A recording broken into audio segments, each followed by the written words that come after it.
People talk about all the time, going after something you're passionate about really fulfills you and gives you that energy to keep going. So I think that's important, like knowing where my North Star is and saying, I'm not going to settle for something that's not that, because I know what that feels like. And it feels like day in, day out, like, why am I here? I'm not excited about this anymore. Hi, I'm Cheryl Medeiros. And I'm Colleen Hungerford. And this is We're Doing This Right, right? A podcast for the whole woman, mind, body, soul, and business. It's humor infused, as real as it gets, inspiring, and you'll walk away with real usable tools for life and business. If you love what you're hearing, please share with a friend, subscribe so you'll never miss an episode, and rate and review whenever you listen. So find your earbuds, lace up your walking shoes, or cozy up with a beverage of your choice. It's time to dig in. This is going to be a very calm introduction to doing this right, because I don't feel stressed today. We're doing a meditation to start?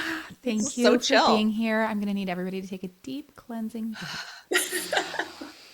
Are you feeling calm today, Cheryl? Are you feeling I am feeling calm. Okay. Yeah, I feel like everything's kind of in a little bit of a lull, and I'm taking the girls out of town at spring break, so I haven't had to hustle out of the house in the morning.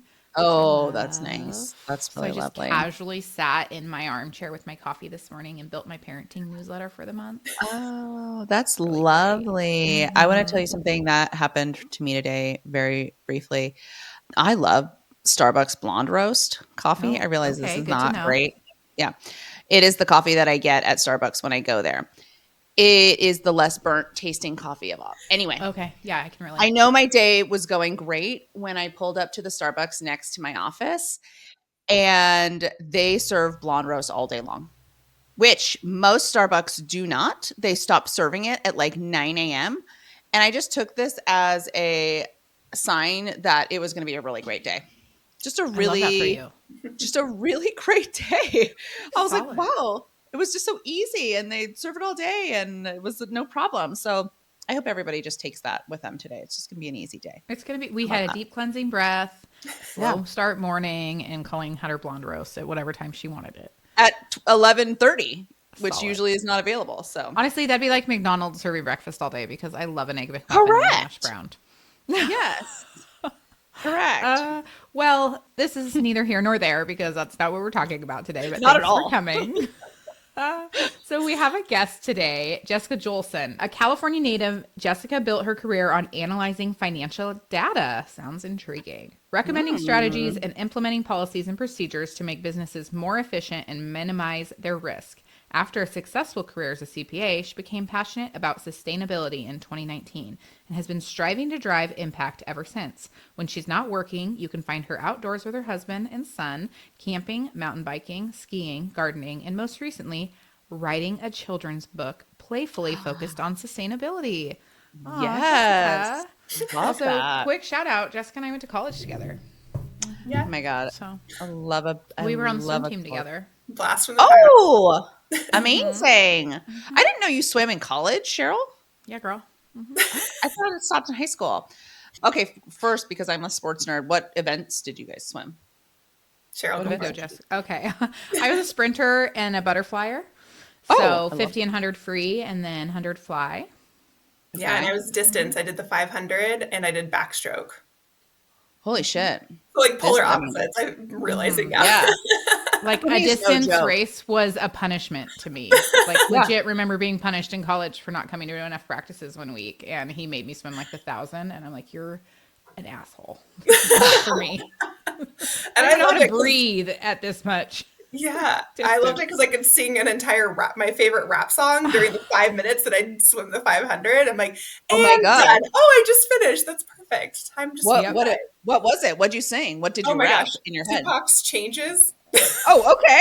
Yes. I love it. Which is so perfect. I mean, it's transcends time. It's still valid now. I love that song. That's amazing. Okay. Well, now that we got that out of the way, Jessica, besides being Cheryl's former teammate and now a children's book author, which we also want to talk about because that's not an aside, that's very important. Tell us, you work in sustainability, and pre-show, I was like, what does that mean? So tell us what that means.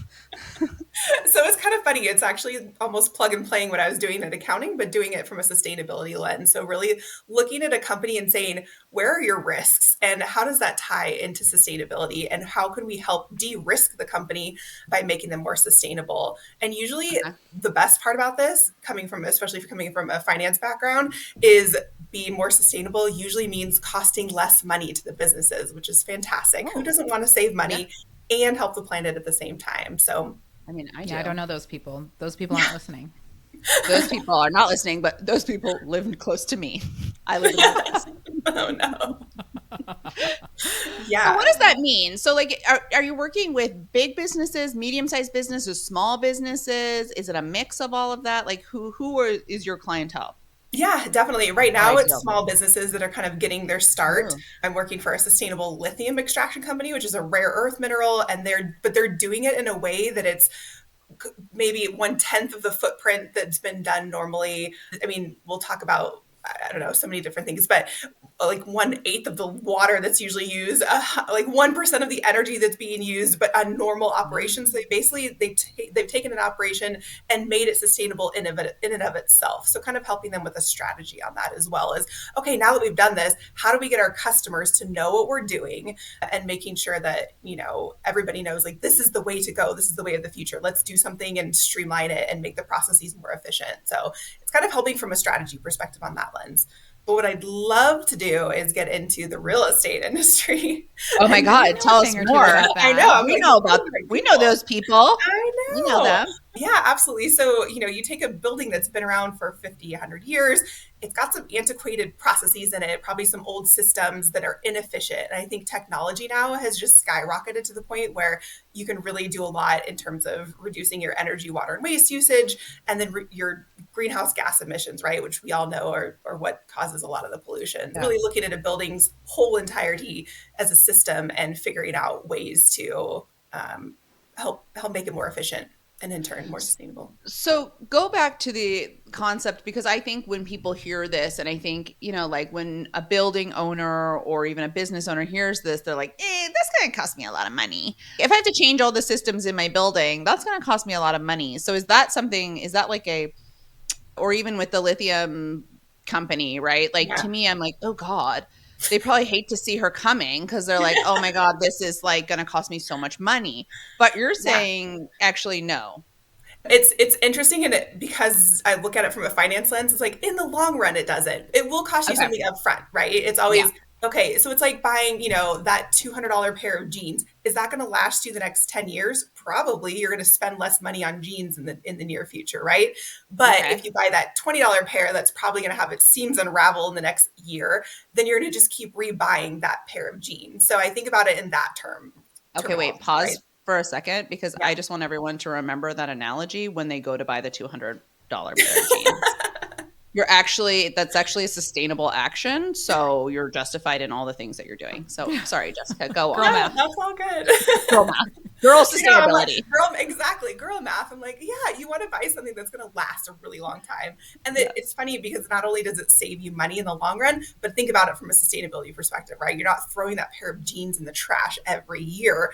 You've got this Hmm. awesome pair of jeans that's timeless and will last you for a really long time. And if you're a person who wants to like trade out your wardrobe all the time, you're not going to want that pair of jeans. There's now resources you can use where you can resell those for get some money back to go out. And I'm always amazed. I have a handful of friends that like always have the cutest house, and they're always on Facebook Marketplace reselling like this $250 rug. And I'm like, what are you doing? And it's just because they like to have a fresh style and they Yeah. keep their things really nice and they buy high quality things, and then they can resell it, and then they can buy the next thing for like not that much more because Yeah. they've resold. And I just think it's so clever and so much better for the earth.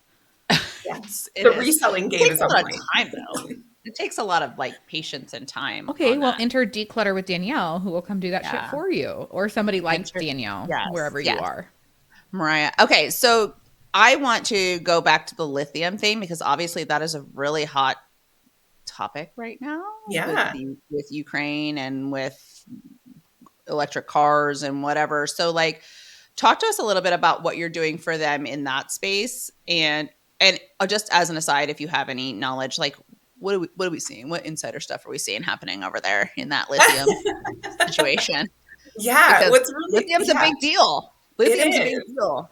Yeah, I think, a couple years ago, when a president put in the Inflation Reduction Act, it put in a lot of really cool caveats of let's actually source some of these minerals back in the United States. So a lot of companies are trying to come out with their latest and greatest technology that's being more efficient, more sustainable, but then also bringing that sourcing back home. So I think some things are definitely in the works.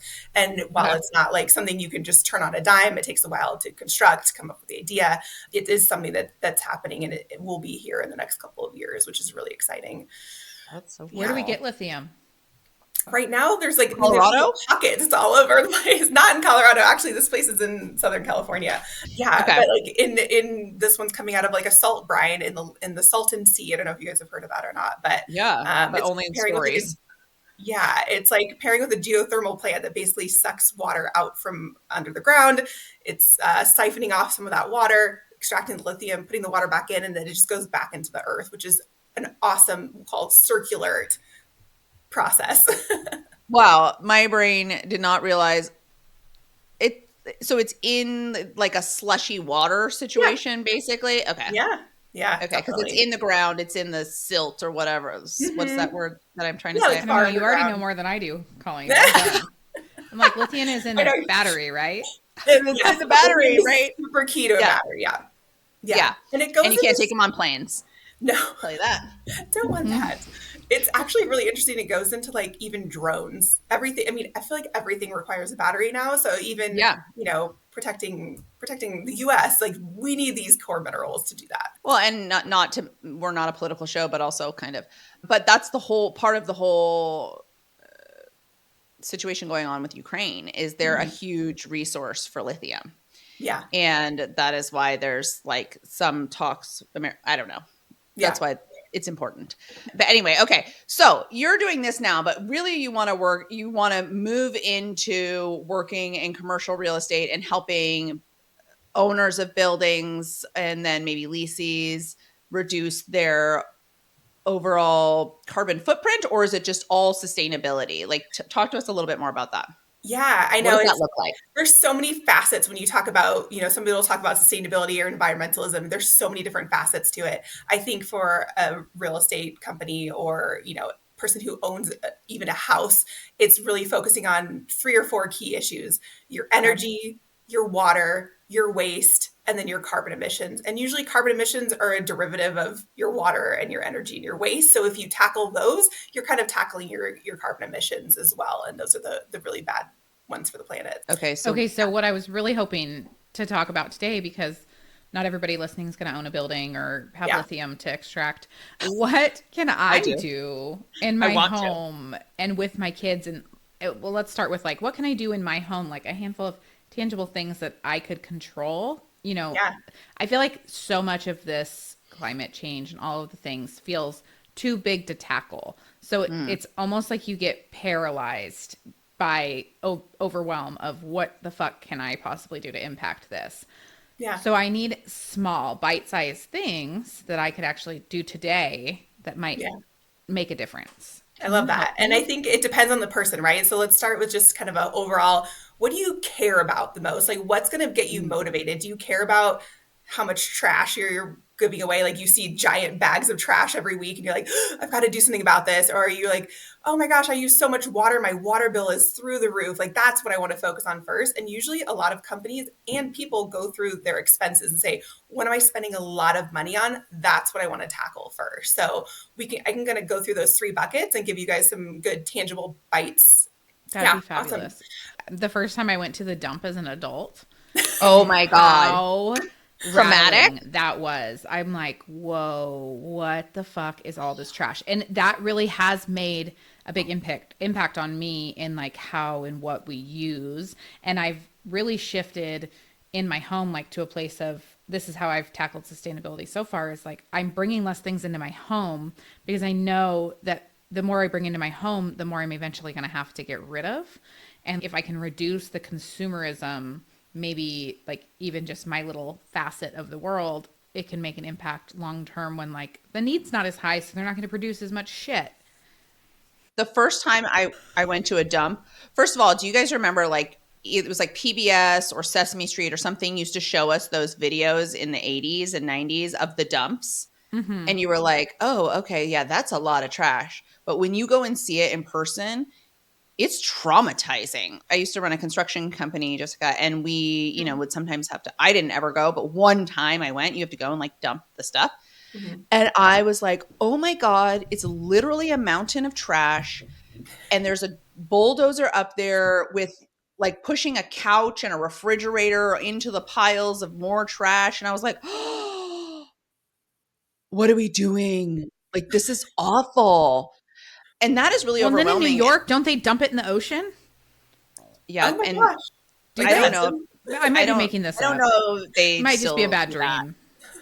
So like San Francisco was built basically on landfill.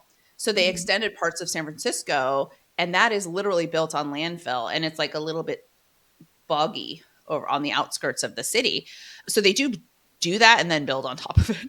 But one of the things that kind of to your point, Cheryl, about feeling overwhelmed is I think we get a lot of mixed messages, right? It's like recycle, but you know, all the things you're putting in the recycling aren't really recyclable. And if it's not like washed off, then they're not going to recycle it. So then you've wasted. And I just, so to your tips, and please give us more, like, I think people want to help. I think people want in their hearts to save the planet. I don't think anybody's like, nah, fuck this place. Like, let's blow it up, you know? Let's go to Maybe. Mars. But what are some other things, especially as a homeowner or just a regular old person? What else are we doing? Yeah. Well, let's focus in. You guys are both talking about waste. So let's start there because I feel like that's a hot topic. In terms of the recycling, yeah, it's true. There's a lot of rules, like, especially when I see people bag their recyclables with plastic bags. I'm like, that gets in the machine that's sorting. Like, please, please, please don't do that. But yeah, I mean, it's tough. Like, you have to have a reason for the recycled goods too in order for it to get recycled, right? If there's no demand by a company saying, I really want recycled glass, I really want recycled paper, why are they, like, who's going to pay the recycling company to recycle it, right? So we can see a huge uptick right now in recycled content. When you buy something at the store, a lot of times now it'll say made from recycled paper or recycled glass. Look for those things because that's you spending your dollars, making a statement, right? Like, I want this. I'm going to specifically seek this out. And then, yeah, when you're at home, definitely recycle. Something I like to do, and I love that Cheryl touched on this because there's this awesome triangle, like, I don't know if I can picture a triangle, that starts with like how to get rid of waste. And the first step, the biggest one that you can do to reduce your waste is to refuse things upright. Like, say, I no, thank you. I don't want utensils. I'm taking, my to-go food home. I'm going to have utensils there. Like, please don't put utensils in there. Things like that. Or you're at a conference, you're like, I don't need swag from every single business that's out there, right? That I'm just going to take home and it's going to sit there for a few weeks and put in the landfill. So be really conscious about what you're bringing into your house. And do I actually need this? And that's the biggest way to reduce your footprint, right? Is take less, especially the free stuff. Like, people want free stuff. It's so tempting. Yes, of course. I'd love that 5,000th mug. Like, just ask yourself if you need it, right?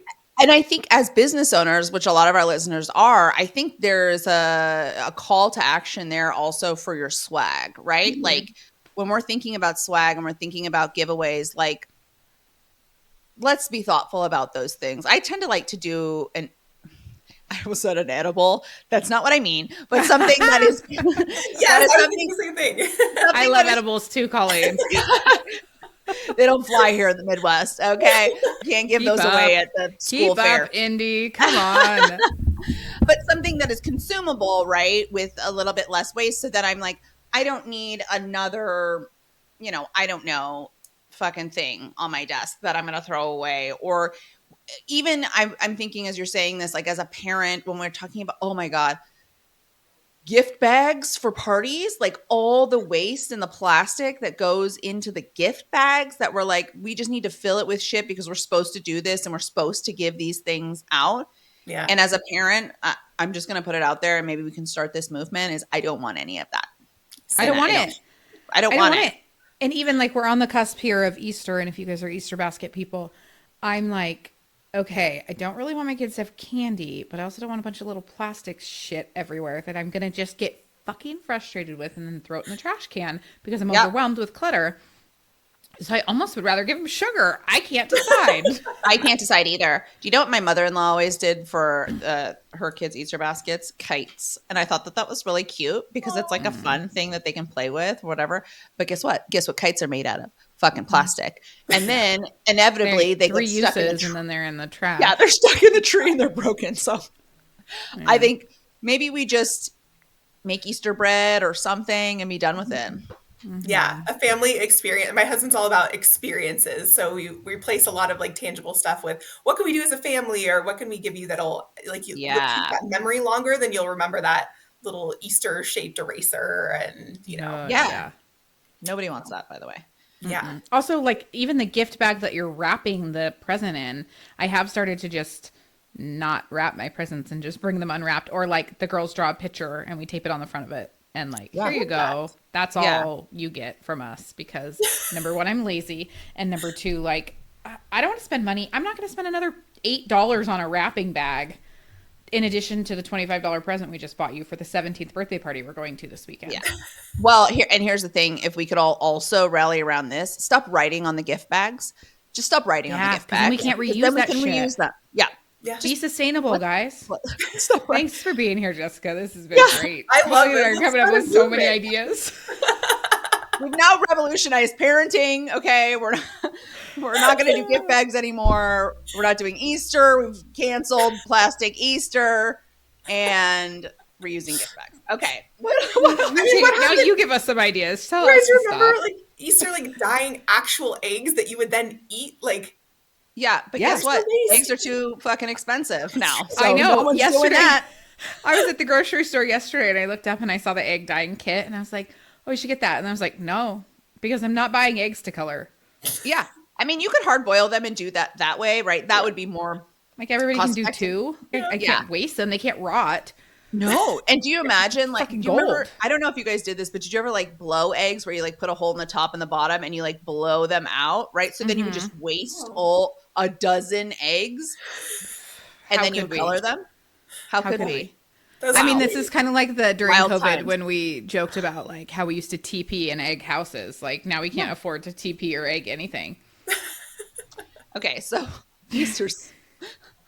But I'm glad other people feel this way. I always feel very granola, or like I'm on my own little island of like, why do we keep doing these same things if nobody's really stoked on them? No, man. This is why we made this platform. Let's talk about all the shit that we don't like. Okay. That's basically what this is. Just get it but out. You know what? That's funny. You're in Colorado, and I feel like Colorado, stereotypically is very crunchy. So it's a funny state. It's a funny state, right? Like it's a little bit, there's very conservative parts of Colorado, right? And then very not. Okay. Yeah. Interesting. Yeah. I grew up in Northern California in Marin County, San Francisco, like very crunchy, very, and it was kind of a cool, different time then. Remember, we were cutting up our, Save the Turtles. We were cutting up the soda plastic holder things, and we recycled, we composted, we recycle, we did the whole thing. And that was very normal. And then I left California for different reasons. And I remember one time I was in Florida as an adult. It was like 2012, right? And I was there for 6 months doing some training. And I had a drink, and it was a can. And I looked around, and there was no recycling bin. And I was like, what the fuck do I do? I carried the cans in my purse for the whole day until I could find a recycling bin. And I asked somebody, I was like, hey, is there a recycling bin around here? And they looked at me and they said, you're from California, aren't you? And I was like, next question was, do you surf? Yeah. Like that's the second question everybody asks California people. Recycle over here? Like that's not a thing? And they were like, no. It's regional to California? Yikes. Not anymore, I'm sure, but because that was how many years ago, Colleen? Not 2012. It wasn't that long ago. Oh wow. It wasn't. No. Wow. So anyway, Florida's a whole different country. But and so is California, honestly. So is California. And then there's the United States. California should just split off and be its own country, and I would move there. I would get a passport. I would come. Anyway, okay, sorry. We still haven't let Jessica give us a single fucking tip. You're shut up now. I'll stop talking. Take it away. Tell us what to do, Jessica. Our soapbox is over. Oh my goodness. Probably Well, not it's over. funny you guys touched on composting too. I feel like that's a really big one in waste, right? It's like, okay, if you're going to have to waste something, or even like the ends off your carrots, or, you know, the peels off, you know, the core of your apple, like most people, I think people put them down the garbage disposal. That's actually a huge source in the dump for emissions. If you can get rid of the foods that break down just in the dump, that is a huge source. And I think that was probably like the biggest thing that you could do, other than refusing right now, other than like refusing Oh. products and reusing, because like when it breaks down in compost, it's a biological process that actually is really positive, and that it has a good resources, right? Like you can take that compost, Yeah. you know, help your products grow. Like if you're subscribed to a composting thing, you can get compost back and like start a veggie garden. But I think that's huge, because what that does is it releases methane emissions. And if you guys know, I don't know if you know anything about emissions, I'll just high level. Carbon emissions last in the atmosphere for a really long time. Methane is like a huge spike. It's 28 times more potent, and then it goes away quickly. So after like 20 years versus hundreds of years. So methane's Okay. like for the right now, if you want to stop making it so hot, like stop producing methane, compost is a huge thing. Like compost in lieu of letting it rot in the landfill. Oh, I'm gonna For go the get my one- compost bins. I Yeah. For the fucking one love other composting. listener that also lives on 80 acres and has goats and sheep and stuff, here's how I get rid of my extra vegetables. I walk out my back door and I throw it up the hill, and then the goats and everybody come eat it. We're like, I had chickens, and we would do the same thing, and I miss having my chickens because it feels very wasteful. And we don't compost, but guess what? Guess what I'm going to order today? Compost bin. I fucking love composting. There's your tangible thing. I know. I think I could even do better than what I'm doing. So like leftovers in the fridge that we never got to eating. Can we compost that? absolutely. Even like, Okay. Everything? bones, you can compost. It'll take longer to break down, but yeah, absolutely, you can compost everything. Oh, Because I don't okay. want to feed my goats like goat Yeah. meat. That feels wrong. But Yeah. so I could, not that we have a ton of, Alex wishes we ate goat meat all the time, because that would be very sustainable since we're raising the goats. And then we do eventually butcher them for meat. If I actually ate the meat we butchered, that would be very sustainable. But a hard time with goat. Although it's the number 2 most eaten meat in the world. Really? Yeah. But yes, and in the United States, that feels weird. Well, we've even eaten steaks that are good. I just can't think about what's happening. I just need to eat it. Yeah. It's hard. Yeah, Mental game. I'm really excited about this composting thing, because that does feel like a very tangible thing that a lot of people can do. I, during COVID, was very nerdy about composting. I loved it so much. And I even was like, I'm going to get the worms, because you can buy worms to put in your compost bin and like different stuff. But I'm assuming, Jessica, it does not have to be that complicated, right? Like you could just get a bin and put it outside and turn it every once in a while, right? Yeah, turn it every like week or two. And the only thing you got to do is when you're putting food scraps in, put an equal amount of, like, they call it brown. So it's leaves from your garden, shredded paper that you're like, oh, these receipts, I don't want people to know my info. Put it in there and kind of have equal amounts. Yeah. Or paper towels. If you're a paper towel user, like when I say switch to cloth towels or napkins, but if you are, put that in with your compost to kind of even out, because you need the wet stuff is like greens, the dry stuff is browns.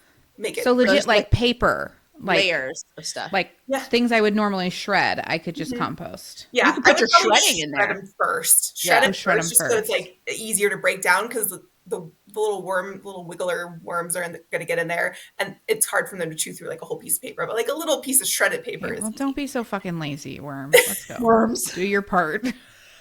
And this is actually really great, because this is, at least, I mean, California is different. They're always have great weather, but like for us in the Midwest and even in the Northeast and places like that, this is spring, right? This is a real functional, tangible thing people could do right now that also like helps their little vegetable garden that they're going to try to plant and then inevitably fail. That's mostly me. And when you fail, don't forget to pull that all out and compost it. Yeah, compost it all. When you don't have time to harvest it. You do, as a parent too, you feel like you throw a lot of food away. There's just a lot of things that you're throwing away. Is there anything, Jessica, that can't, food-wise, that shouldn't go in there? Like gum? No, like, no. I mean, it's probably fine, but I would say that unless you're eating like a pack of gum a day, like the magnitude of minimal throwing out impact the compost probably isn't going to add up to too much. But I would say, like, unless you're like a juicing company that's got, you know, bushels of oranges going in every day, like you don't want to overload it with citrus or like one thing. You want it to be a little bit diverse. Like all of your food should go in there. Oh my God, I love it. And they have that thing now. Well, it's very expensive, but you can put it on your counter. You know what I'm talking about? The composting thing. I've seen that, yeah. I want one so bad, but when they first came out, they were like $700, and I was like, okay, I'll just take it to the bin. Like, chill out. But now, maybe they're chiller now. Well, you have to send me a link for it so I can put it in the show notes. This $700 okay, I will. Magic thing. They're so. I think I'm sure they're cheaper now, but it came out during COVID. Okay, Jessica. So we're recycling, we're composting, we're shredding our papers, and then we're just saying no. Okay, no to plastic shit in kids' holiday stuff or birthdays. Okay, we're not giving out goodie bags at birthday parties anymore. Yeah, I don't. I give out, honestly, like I give out the smallest thing I can find. Like, here's a tattoo. You guys can pick like 3. Just grab whatever tattoo you want. And like the kids are stoked. They want to put it on right there. Like they don't know. Yeah. If you don't tell them that they need a goodie bag, like they don't know, and they're just stoked to get it. Yeah, I think that's great. Okay. Yeah. What about our house? Like, what are things, you know, I can think of pretty obvious things like, you know, you change your windows out, but that's kind of expensive, right? Like your energy efficient windows. What else can we do like in the house? Yeah. There's like probably 2 big things that I want to touch on. One is vampire power. Have you guys heard of that? No, but it sounds like something I'd read in my romantasy book. So let's I know, right? No, I love the visual because it's like sucking power out. But so anything that's plugged in your house that has a light on, that is drawing energy, even if it's not in use. So think about your coffee pot that you turn on in the morning, drink your coffee, and then you don't think about it for another 23 hours. It's got a little light on it. It's drawing power from the grid every second that it's plugged in. It's just waiting in limbo. But if the light is off, if my Keurig, when I press the power button, there's no more lights on. Is that sucking power? No. Okay. If you turn the light off, if it's got like a standing light, it's going to always suck. If it's something that you can turn off, like a monitor, when you leave your office, right? It's got that little orange light just kind of on standby, ready to go. It's in power saving mode, but it's sucking the life out of my electricity is what I'm hearing. Yeah, it all adds. And think about it, like one thing maybe not that big of a deal, but you start accumulating all the things that you have plugged in around the house, and it starts adding up to something. My house is a vampire. I swear to God. I'm going to go unplug everything in my house right now. Everything's plugged in. Now, if I'm producing more solar than my house is using, is that still a problem that I have vampires? I would say it's not a big of a problem, but that's less energy that you can ship out on the grid to somebody else who is drawing from like a dirtier grid. And by dirty, I mean like not renewable. Okay. Yeah. Okay, good to know. Are you on solar? I mean, it's not. I know if you... I'm sorry? Cheryl, are you out? We have a massive system that's like 2 times what we need to run our house because we intend to take our tenants' power soon and put it on ours. And like we have 2 different wells we run. And then ideally, you're off the grid. You're really off the grid. I mean, we have propane, so we're not on natural gas. So we have that trucked in. We have a well. We have the electricity that we're producing. So we're close. I mean, we'd need to do battery backup to truly be off the grid. And wow, we've got Starlink, so that's coming down from the sky. So yeah, we're pretty well sustained out here. If I could keep the goats out of my yard, which is coming soon because mommy threw a big old fucking temper tantrum recently about the goats shitting everywhere. And so then I'll be able to build a garden and actually do that. And then we have the goats and the sheep that we eventually butcher, and we have that meat. And we just bought a quarter of a steer that's being raised right now. Oh. So we are like, I guess, and you could homestead. What is it like? All I can think of is spindle, but you could make your own clothes out of the wool from your. Well, our sheep are different. They don't. It's not like they don't need to be sheared. They're called something. Can't remember the name of them.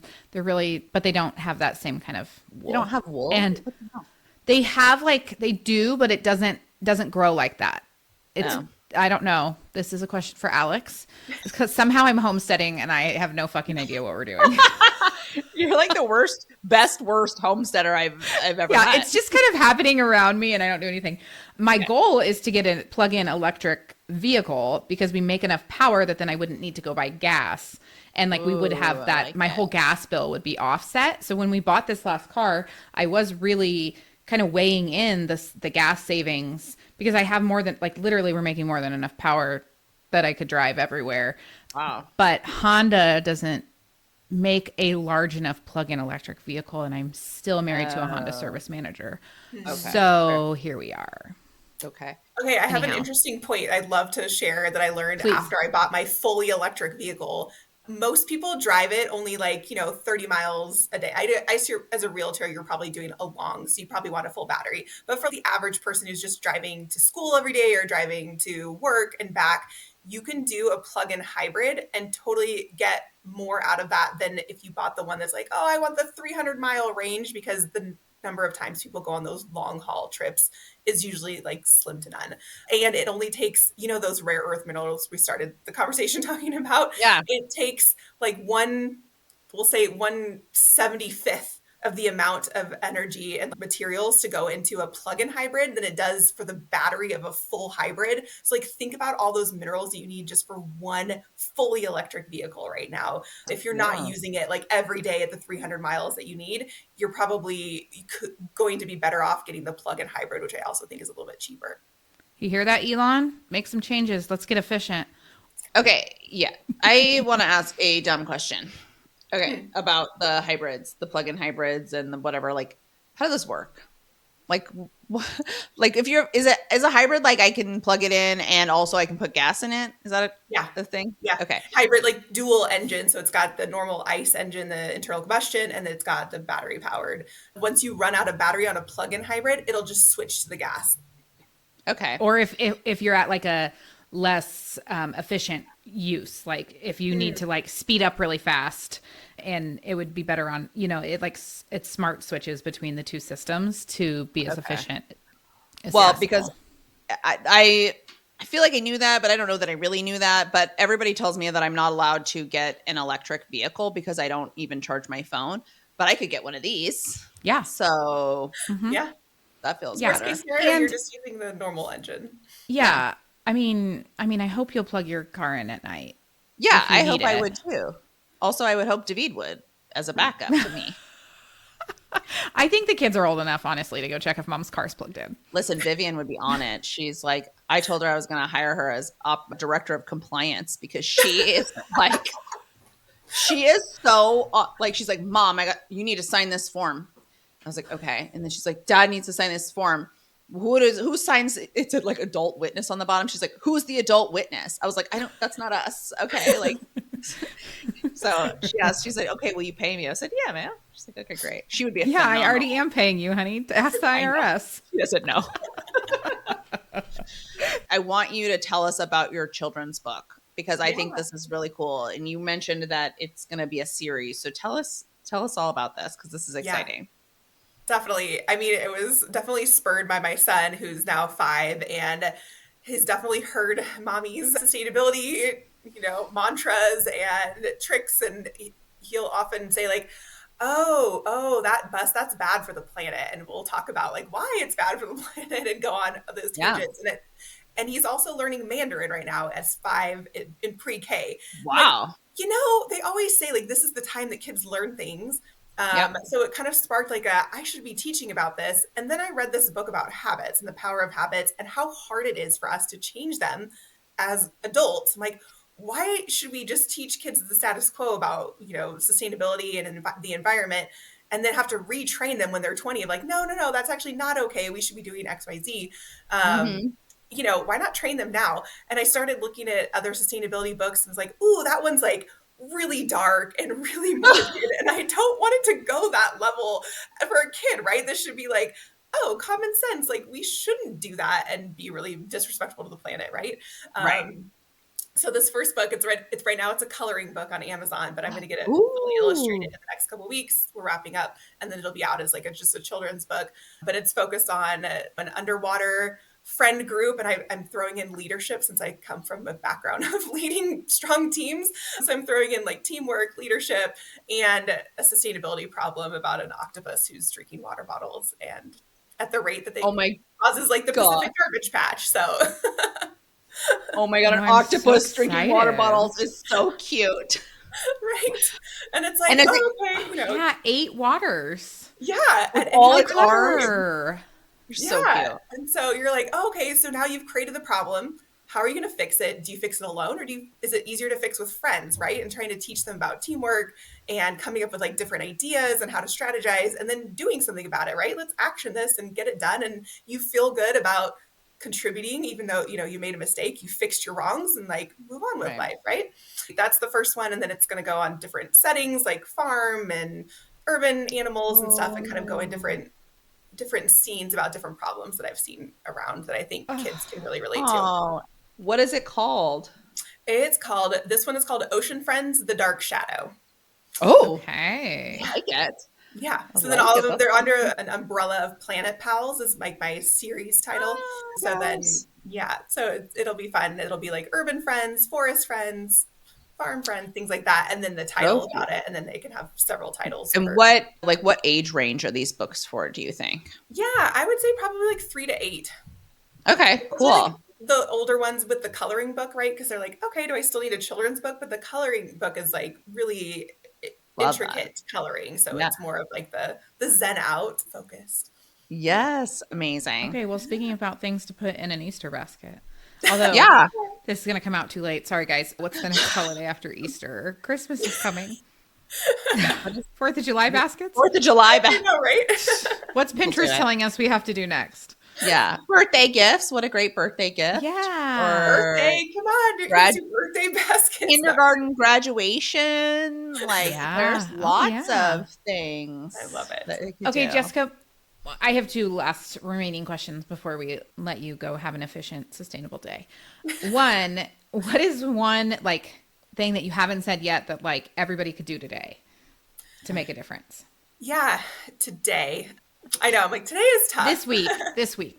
This week, even replacing one meal that you would have had maybe with beef with like a chicken or a pork or something, I think that Oh, would okay. be impactful. Like one meal a week would be really impactful. And I'll tell you why. The amount of water it takes to sustain like one cow over its life is astronomical compared to like a chicken, right? Shorter lifespan, less emissions. And then also like the carbon emissions. When you buy beef, unfortunately, it's like probably 10 times the amount of what a chicken is. So if you could just replace one meal each week with something that you would normally have eaten beef for, it would probably have a significant impact on the total emissions. I'm feeling really called out about the quarter steer I just bought. Well, you bought that in bulk. I did buy that in bulk. Just I love And it 'cause local. you're doing it, like, Local. yeah. locally. Yeah. I Locally think grown. it's Buy an Inspire Her member. yeah. There you go. You're just supporting a local business, right? Yeah. But okay, awesome. What was your Okay, second thing, and Cheryl? then my second question was, just really quick. Tell us about this very brave thing you did where you left a steady career as a CPA and made a jump. Because we love a quitting story, a pivot story. Like, tell us. Love a pivot. Yes, it all starts with a really supportive partner in life. So We talk thank about you, that a Mark. lot. And, being able to, I'm a strategist. So obviously I didn't just make that decision right away. It was many, many months and maybe even a year of, okay, how do I make this work and what do I want to do? But really, yeah, focusing on like, how can I make this successful for myself and what do I want? And am I happy? Not really. Like, let's jump off that cliff and see if this is going to be the new happy, right? Yeah. And so far, how do you feel? Happy? So far, I don't know if I'm happy. I'm definitely busy. That's so honest. I appreciate that. Or are you more content? I think so. Yeah, I think that's it. I think going after, I mean, people talk about all the time, going after something you're passionate about really fulfills you and gives you that energy to keep going. So I think that's important. Like knowing where my North Star is and saying, I'm not going to settle for something that's not that because I know what that feels like. And it feels like day in, day out, like, why am I here? I'm not excited about this anymore. I don't want to just soul sucking.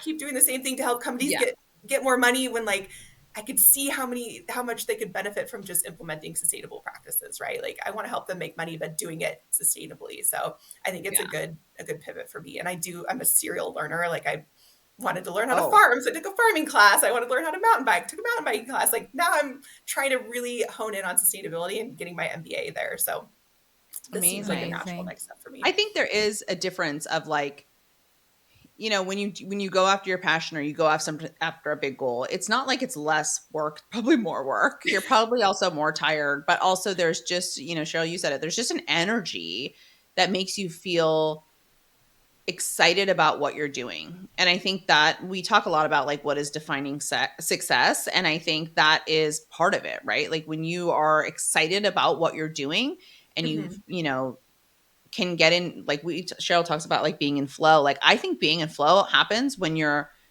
enjoying what you're doing and you have a passion and a purpose for what you're doing. So it sounds like you're on your way and you're doing that. Like that's amazing. And I like kudos because, you know, when I hear CPA, you obviously, there's like a stereotypical type of person who becomes a CPA, and that is not really a risk-taking type of person. So this is a big deal. Like, I think that that's really commendable. And I think really amazing everything that you're trying to do, not only for yourself, but also for like, you know, the planet so that we don't burn up and die. So thank you so much, Jessica, for being here and for also listening to Cheryl and I just talk, but for giving us some really great tips. Where can our listeners find you? Where can they find your book? You know, if they want to learn more about you and sustainability and everything you're doing, like where can we find you? Yeah, unfortunately, I just got off Instagram. I was feeling very anti-social media, and I realized that's not the best way to promote a book. I am on LinkedIn. I did just buy a website domain for Planet Pals, myplanetpals.com. I'm going to be updating that here shortly with the series and kind of information about that. And then I am self-publishing on Amazon. So yeah, you can definitely find me there. Love to hear your feedback too. And hopefully I'll get the next book out in the next couple months. Doing that while doing full-time MBA is ridiculous, but it's the fun part. So that's the fun part. Make it work. Yeah, you want something done, give it to a busy person. Yeah, that's right. Awesome. Well, Jessica, thank you so much. So nice to see you. 20-ish years later. And oh my God, amazing. I know, we're getting so young. Okay, we'll see you guys next week.